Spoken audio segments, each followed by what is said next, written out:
Well, my friends, I decided to do a little tour myself in my Abbo. So this is my pantry right here. As you guys can see, this is where pretty much everything lives.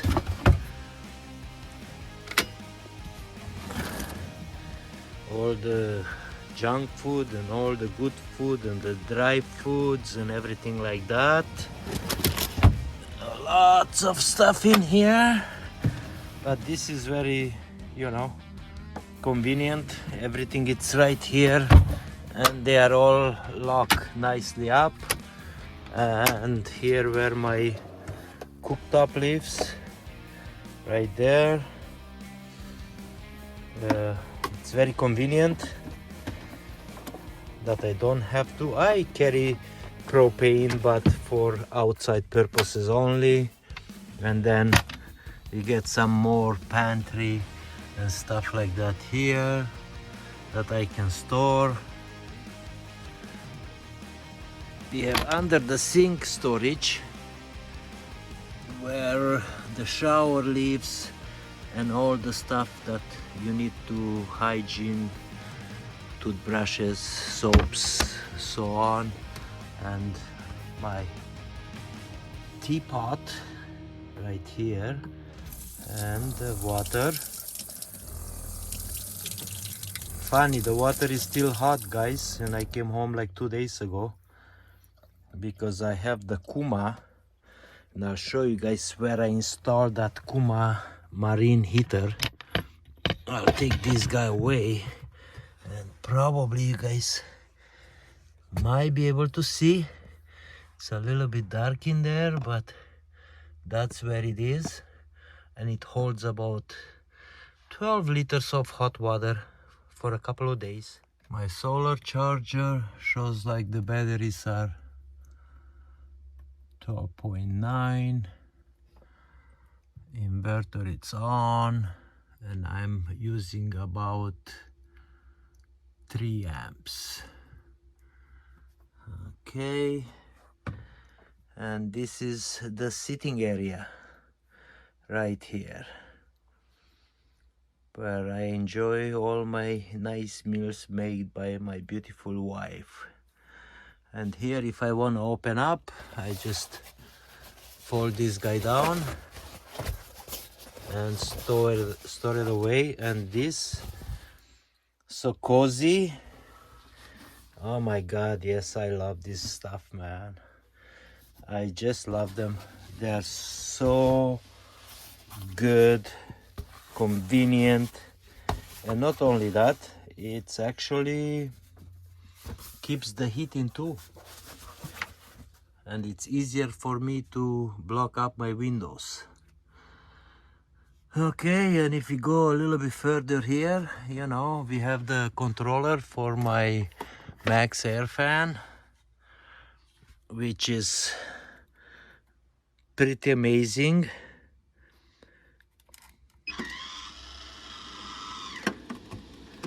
In or out air. My diesel heater controller, and then my bed. And this bed, oh boy, is this ever cozy. I love it. I haven't had a chance, but you guys gonna see. I'm gonna have the doors coming right up on my cabinets, on the upper cabinets. The TV that the wife spends a lot of time on, and then more storage underneath here, basically, clothes and stuff like that I'm always ready to go. And actually we are gonna go tonight and camp out on the streets of Surrey. And this mini cubie, I just love it. This thing, it's amazing, does wonders. The fridge, well, the fridge, it's a 110 cheap fridge from Amazon. I put this locker on it, so doesn't open when you drive, you know, but yeah, you know, has all the goodies that I need, and has a little freezer, and I have some stuff in there too. So yeah, that's basically my home, and this is my shower, my friends. And let me tell you something, the shower, it's amazing. You know, obviously my jacket is not gonna be here, and we're gonna close the curtain. But to have a shower when you need it, a quick shower, I mean, like, it's not like being 5-10 minutes in the water, you know, but it's actually awesome. Let's talk about my batteries now. Let's see. So basically what I have, as you guys can see in here, I have 3 lithium 110 mAh Enerwatt batteries from Solacity, I guess that's how you pronounce it, Solicity, something like that. They are located in Toronto, and they was kind enough to give me a little bit of discount on these guys, and I cannot be more happier with this product. They work well, they serve me well, and I don't have a complaint so far in the 2.5 years that I use them. Some more food in here, like you guys can see, storage, all kind of goodies, you know. It's good to have these compartments, because, you know, when you have a small home, every little inch counts. And I tell you that it actually does. Somebody made these cushions for me, and I'm happy with them. They did actually a really good job. They are very comfy. Looks like, I'm not sure if it's thick or something like that, but this, I'm really happy with the quality of this. It's really hard wood anyway, you know, I love it. I still have to change out this part, and I still have a divider to go in here, but I won't change out this until I decide, you know, if I'm gonna have like a full plate here for the wood stove, so I don't have all these burn marks when I open the door. I have to be really careful because all the ashes fall down, and it's danger for fire. So for that reason, I'm gonna have something here made that can always be there for my woody stove. Yes, and then if I really want to, I can also climb into the front from here very easily, but I have to put these winter clothes away, my friends, you know. So yeah, this is my home. This is my home, and I really love it.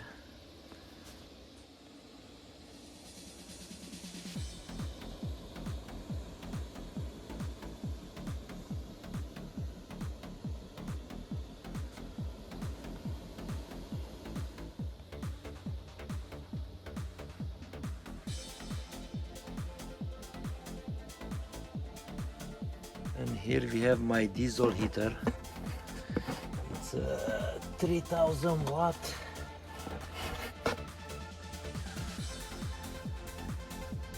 And it works amazing. And I also have a crock pot here that we can set it up when we do long trips. So when we get there, the food is ready. First year and a half, it was just a 2-wheel drive, nothing to it, just the inside was very bare minimum. I was just trying to figure things out, and I still didn't do it right the first time, because what I did, I used to have my benches here, and I used to have a countertop here. This side here used to be open up, it used to be the shower, but it used to be such a dead space. So I remodeled it, I changed it out, and this is how it is right now, the final look. And believe it or not, it's very, very comfy. It does everything I needed to do. I have everything that I wanted. It's just like a small little cabin, like a small little home. Very comfortable. I really enjoy it. So the Ambo himself, it's a 2006 an E350 cutaway with a 6-liter diesel power stroke. And after that I did modifications, jacked it up, 4x4 veg conversion, like waste vegetable oil conversion, you know. So you guys understand what I'm, you know, for me it's easy to say veg conversion because I know exactly what I'm talking about, but that's what it is. Waste vegetable oil, you know, this thing runs on that. It runs on that for the past 3 years, no issues, everything is good. To the engine, all I did an EGR cooler and I did the oil cooler, and that's very important, especially, well, any vehicle, if you don't know the history, but specific on the 6-liter, it's good to do these mods: oil cooler, EGR delete, and you're gonna be golden. You're not gonna have any issues. That's when the problem starts. What happens, the oil cooler gets clogged up with sand from the casting and reduces the flow and the cooling on these engines, and then the oil becomes hotter. So let's say 180 Fahrenheit, right? For the coolant, you want the oil to be in a same range. You want the oil to be 180, 185, 190 the most, you know, because anytime they are not in sync, that means that the cooler is clogged and is not cooling. They should be very in sync with the coolant. Oil and coolant should be very in sync. So that's the reason I did it, you know. I said might as well, because I did the EGR delete and all that stuff. So I said, okay, let's do all this at once and no issues, you know, running up and down the coast and down in the USA and pretty much everywhere. I put 80,000 kilometers on it and I had no issues, you know. And I know lots of people who's been running, and I seen vehicles that, especially vans, that they had 450,000 kilometers and no issues. So is it the 6-liter bad? No, it's not. You know, it has a bad rap because, you know, they didn't get it right at the first time when they switched in 2003. But they smarten up and they change all those problem parts out. They put better quality parts, you know, just like the high pressure oil pump, the STC fittings, you know, then the standpipe and the dummy plugs. They put the Teflon ring so it won't blow the pressure. Other than that, man, you know, it's pretty good. It's a simple engine, you know, like just like any diesel engines have you know, good things and bad things. It's not like one is perfect and the other one is junk. They all have their own quirks, you know. It's just what you like and you know, what you enjoy the most. And you know, if you can work on them and if you can fix them yourself, well, it's a bonus because it's gonna cost you nothing. If you have to take one of these in an E-Series to a shop, many shops don't want to work on this because it's just hard. They prefer to have something that, you know, they can jack up the cab and everything is exposed. Well, you cannot do this in the Ambo side because they are married together and you cannot lift the whole thing up. So that's what I'm saying. If you patient and you can, you know, take your engine out, or you know, take an engine mount and tilt the engine so you can have access to one side and do the other way, you know, it's always ways around, you know. But if you have to take it to a shop, I strongly recommend, you know, if you guys looking to purchase a van with a diesel, look into it before you buy it. You make sure that that engine is solid, that doesn't have issues, because it can run up in the price very quickly if you have an engine issue. Especially if you have issues with the bottom end, if the piston rings, or you know, you have blow by and stuff like that, boy, I tell you, it can cost you 17, 18, even $25,000 to repair an engine. It all depends how deep the problem is, how deep they have to disassemble and all that, because once you take the pistons out, well, you have to make sure you deck the block and all that kind of stuff, and then you have to make sure that, you know, the piston rings are nicely cleaned out, that there is no gashes, wear marks in it, and it still has to be in the spec. And then you have to have the new pistons, the new piston rings, and you have to all balance them, weigh them, you know, all that kind of stuff, put them together, and then you have the heads, studs, head gaskets, and all that kind of good stuff, you know. So yeah, it's not cheap when you go deep into something like that, you know. I tell people, well, might as well just put everything new in it, and then you have a peace of mind, right? But that costs a lot of money.